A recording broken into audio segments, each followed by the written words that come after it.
Assalamualaikum warahmatullahi wabarakatuh. Wilujeng tepang dangu deui para wargi sareng pribados Kang Nacep dina channel Nacep Tilu Jes.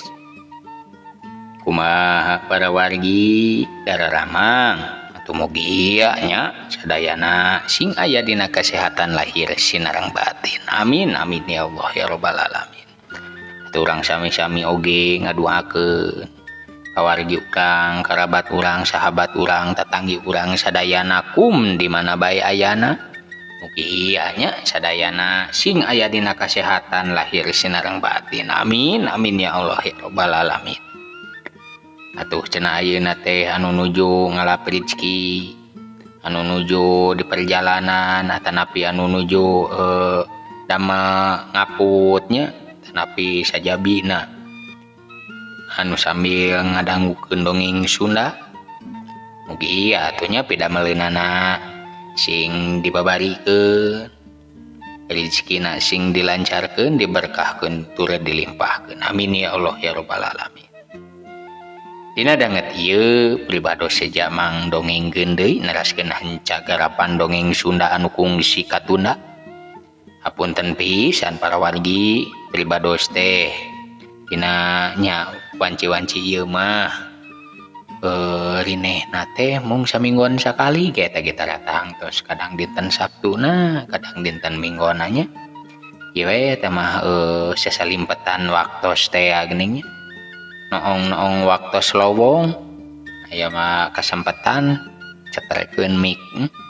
Oh tapi parendene kitu mugi wargi sadayana tiasa ngahapunten kalayan ngamaklum.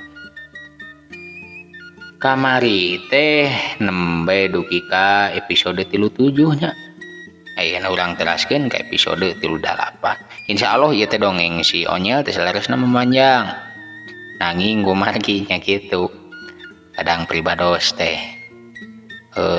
aya ieuna namina teh naskahna pribadosna teu kabujang.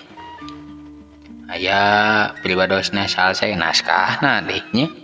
Mohon atuh supados teh nyangkolong kana waktos mangaitna kana wanci urang teraskeun bae kumaha cenah lalampahan si Onyel teh.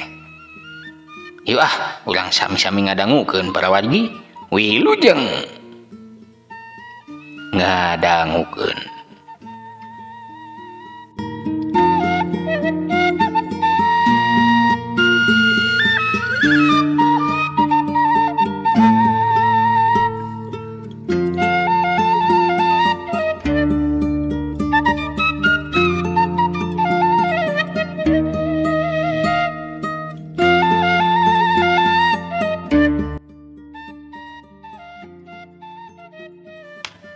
Caturkeun di jalan mangsa bah bewok jeung dua urang baturna geus nepi ka imah. Bus hayamna diabuskeun kana kandang anu dijieun tina tihang jati nu sakitu agrengna atuh.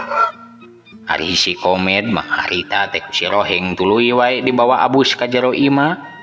Bari didieukeun dina amparan samakpok kadenge teh aya nu ngomong, ari si laing nanaonan atuh make jeung ribut sagala euy.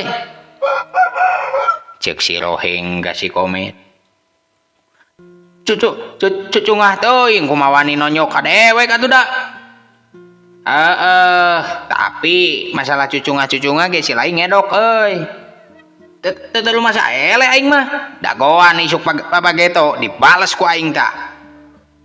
Cek si Komed bari katingali manehanana teh leungeun kencana nanggeui pipi anu tadi ditampiling ku Ki Elot. Ari leungeun katuhuna acung-acungan pepeta. Manakeur kitu torojo atuh bah bewok tuluy gek bae. Gek manehna teh diuk teu anggang ti dua urang anu keur ngarobrol. Sacan bah bewok pok ngomong, katingali atuh leungeunna teh ngodok heula kana saku tuluy ngaluarkeun udud cap hayam cengehgar. Sut udud dipesat tuluy disundut kelepus. Haseup nu diseup tuluy dikaluarkeun dina irung jeung dina bahamna meh dibarengan ku kedal ucap ti bah bewok. Dewek teh ngarasa heran euy. Dedelan ningan aya aki-aki anu mibanda kemampuan model kitu geuning daerah urang teh euy. Cek Bah Bewok nyarita kasih Rohing jeung Gasi Komit. Nama ke jeung kudu heran ke lanceuk. Eta mah si Komedna we epes piranan ge dicabok ku aki-aki menikah kokowongan. Cek si Rohing ngagelandang bari neuteup ka si Komed. Nah sia teh nganggap sepi ka aing cek si Komed bari dek cengkat dina kituna teh ngan teu kebat sabab leungeunna teh ku Bah Bewok dicekelan. Tuluy Bah Bewok teh pepeta sangkan nitah diuk deui ka si Komed. Ayeuna mah lain waktuna euy lamun urang silih segag jeung papada urang. Deuleu tuh eta geuning pipisi lain ge mun kitu keneh med. Tapi ayeuna mah euy urang kudu mikir yeuh. Saha eta aki-aki nu tadi teh euy. Sabab eta aki-aki nu mibanda kemampuan samodel kitu, tangtuna bisa jadi hiji waktu mah eta teh bakal jadi rungkang halang keur urang euy. Cek Bah Bewok ngobrolna teh bari ngalepus ngenyot udut. Nah kumaha kitu maksud ge lanceuk teh? Cek si Rohing manehna nanya bari darianaker. Maksud dewek eta aki-aki teh kudu dileungitkeun euy.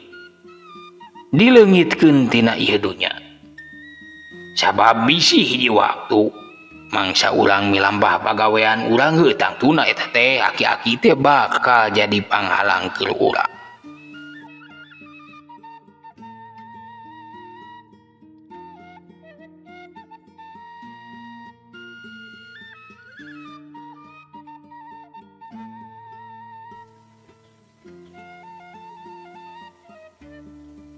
Ayeuna mah atuh kadenge si Komed ge milu nembalan. Ari perkara ngaleungitkeun aki-aki mah keun ki lanceuk. Ku kuring sorangan oge sanggup lah.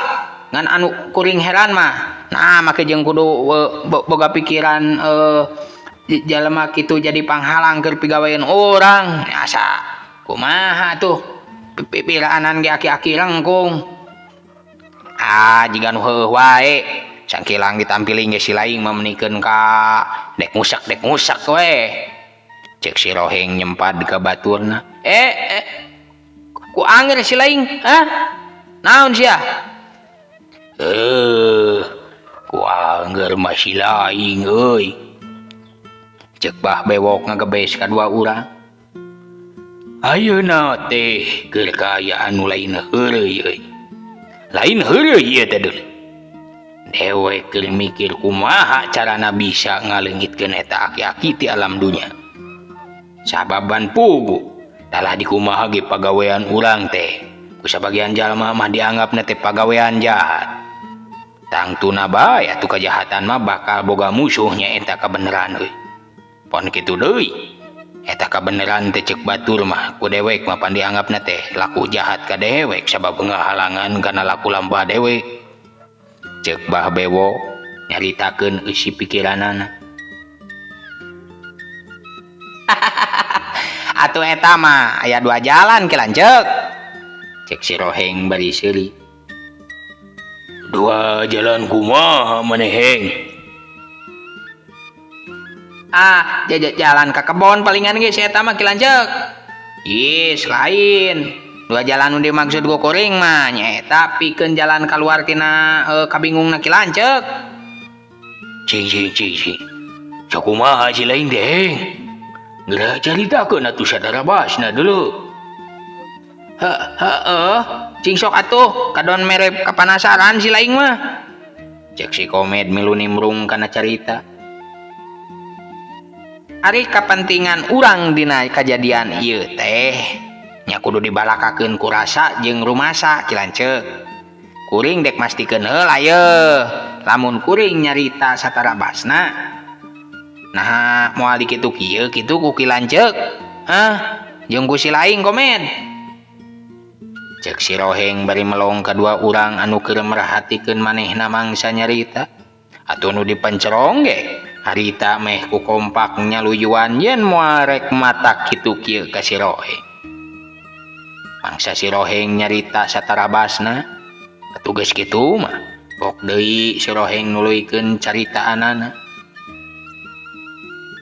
Anu mimiti urang kudu surti ya, karena kepentingan urang. Kepentingan urang teh nyaeta salempang ieu teh nya ya atawa hariwang bisi dina mancen gawe sakumaha biasana urang aya halangan harungan atawa gangguan. Bener kitu nya Kilanceu? Cek si Roheng nyelang heula nanya ka Bah Bewo. Heeh, bener tuluy kumaha kitu mah. Heuh tah. Urang mah ayeuna teh kudu fokus we karena kepentingan urang. Ampun paralun ye, lain serah bongkok kan saacan begalan nyawa, lain kula taluk saacan tarung. Tapi lamun urang boga maksud dek pikeun balitungan ka eta aki-aki tadi, hari pikiran kuring mah atuh kacida rugi nah urang teh. Lamun meakeun waktu meureun nya balitungan jeung aki-aki mah aduh sok malapan urang teh. Lain aya pigaweeun nya mednya. Cek si Roheng ditungtungan kunanya heula ka si Komit. Bener. Aya pigaweeun mah ieu ge duitna di dewek ieu DP na. Tapi dewek ngerasa heran euy. Nah sabenerna si teh sieun atawa kumaha cing jendre atuh. Sampai heula tuh men. Cicing heula tuluykeun deui heng. Cek Bah Bewo ka si Komit. Tuluy nitahan nuluykeun deui ka si Roheng. Cicing sok tuluykeun kumaha ieu teh? Maksud maneh teh jendrekeun. Sok jendrekeun euy. Tong abundut bangkong sia bisi ditampiling ku aing. Cek Bah Bewo. Sarua nyaritana teh wangun rada nyereng ka si Roheng. Pan saacan kuring teh nanya heula ye, saacan kuring nyarita tadi kuring nanya.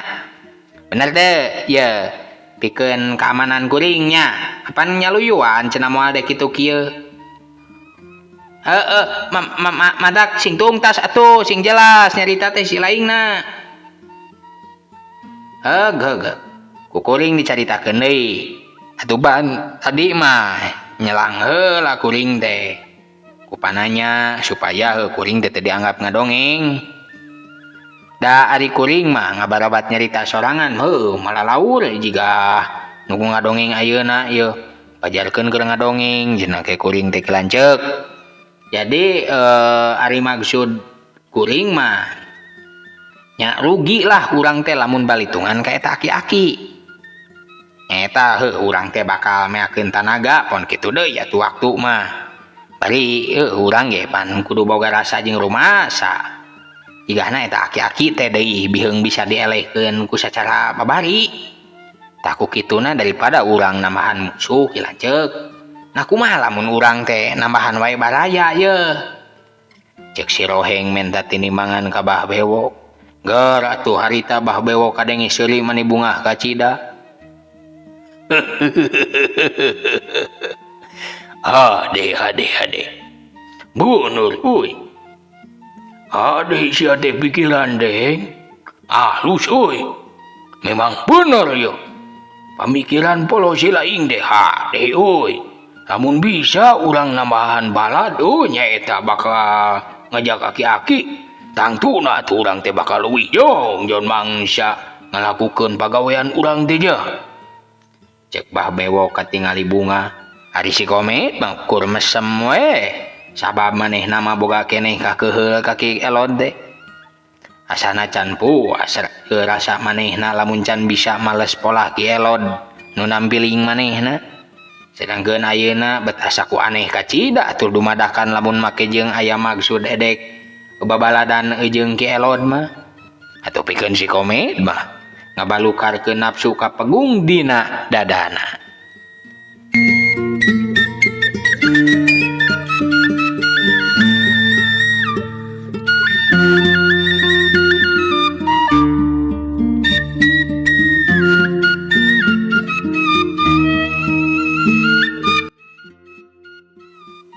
Tah kitu Kilancek, cika naha kumaha cek Kilancek tah? Cek Roheng mastikeun jawaban Bah Bewo. Satuju dewek mah woy. Kana usul ilaing teh. Nah ari si laing kumaha ye? Mahed bet asa ulang-ulang satuju teu. Satuju ki lanceuk, satuju wae kuring mah. Cek si Komed dengan jawab semu nu gugu. Alus euy. Ari satuju mah. Jadi lamun kitu carana euy. Dina waktu isuk urang teh kudu miluruh ngaranjing lemurna. Urang api-api bae atuh nawaran hayam euy. Bejakeun kitu. Si kapas hayam si Komed dek dijual. Cek Bah Bewo nyarita kadua baturna. Ke nama jeung si kapas ki lanceuk. Kuring teu satuju ya. Tak tangtu teu satujuna teh kuring mah hayam kuring kanya tuh. Cek si Komed maksakeun ngabudalkeun ka teu panujuna. Naon sia teh? Kadenge ku dewek teu satuju Cek Bah Bewok mencarang. Nya tangtu teu satuju. Kuring mah hiji-hijina hayam teh. Ari kari-kari ayeuna dek dijual atuh cik we. Tong make daleka teuing ka kuring teh. Kalapa bijil teh cungas ya. Wani baha kanu maksud dewek Kilanceuk ke. Ulah waka kajarurung ku nafsu atuh kilanceuk. Ucapan si Komed teh aya bener na kilanceuk.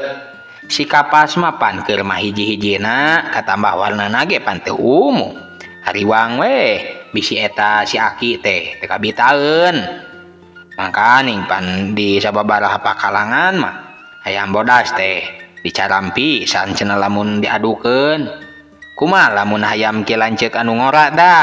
Urang tawarkeun soklah mun dina dibikeun oge nya wayahna we sing ridho. Da demi kalancaran maksud jeung tujuan urang abanan.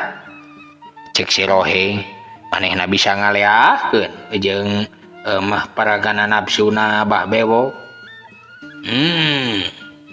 Kitu pikiran lain teh nya Ya bae dewek mah saluyu euy. Hayam nu ngora urang tawarkeun teh berarti tawarkeun 40 bengol nya euy. Dina teu dibolina ge urang bikeun we. Urang kudu wawuh heula euy. Ke beuki lila tina wawuh urang ajak eta aki-aki teh. Jeung budak ngorana we sakalian kudu milu ngomblot euy meh leuwih loba batur. Cek Bah Bewok nyarita. Geus kitu mah atuh eta tilu urang teh arudud bari ngobrolkeun ngeunaan hayam jeung kajadian nu tadi karandapan.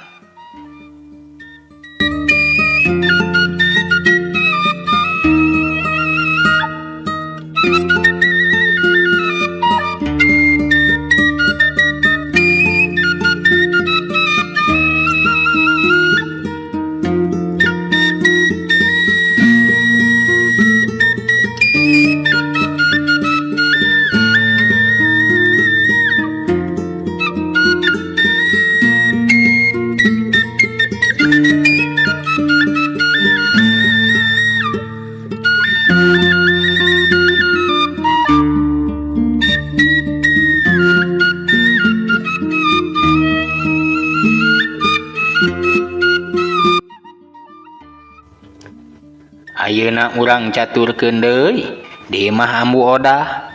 Mangsa poe harita katingali Darwati teh bet teu sakara-kara atuh.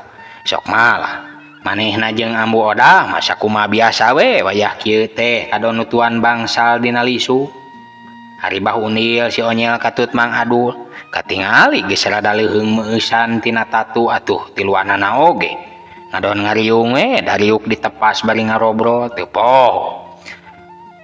Sagelas cai kopi diaping ku udud deh. Tiap sewang-sewangan mah raraya iwal ti si Gonyel we anu tara ngopi jeung tara udud deh. Kumaha hayang Adul? Naon ayeuna anu dirasa jang? Cek Bahunil nanya ka Mang Adu. Alhamdulillah Ki. Doy sakinten. Kandun ieu we careha maduh. Can kiat ngagayam nu rada teuas-teuas rupina mah Ki. Atuh nya heueuing oge ari nu teuas-teuas mah euy. Moal kuat. Cek si Onyel nyamber kana caritaan Mang Adul. Nah ilaing kunaon deh nya. Teh kunaon uing mah ngan ari ngahakan batu mah nya sarua we careham uing ge teu kuat euy. Belagug. Cek si Onyel bari gah-gai atuh bahu unil ge sarua manehna teh katingali milu seuri nyerengeh leutik. Ih, nya heuh atuh ari batu mah. Atuh ari batu mah katambah deui, lain hakaneun eta mah nya.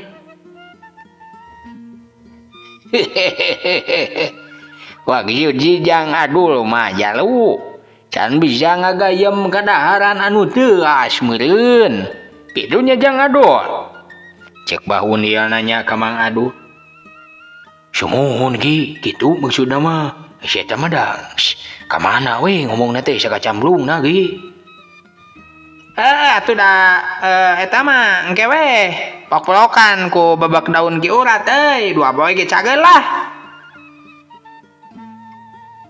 Heueuh bener eta teh Jang. Eda mah anu urut tatu eta mah engke dah si Nyai nipung ketan hideung hijikeun jeung lebu make ki urat poptokeun teh. Cek bahu Nil nuluykeun caritana si Onyel ka Mang Adul. Ayeuna tuh ret ka si Onyel tuluy pok ngomong. Alhamdulillah jalu. Sugan we sangeusna kajadian beuting mah meureun moal aya deui nya kajadian nu sarupa kitu. Bejakeun ka babaduran hidup nuhun kitu nya.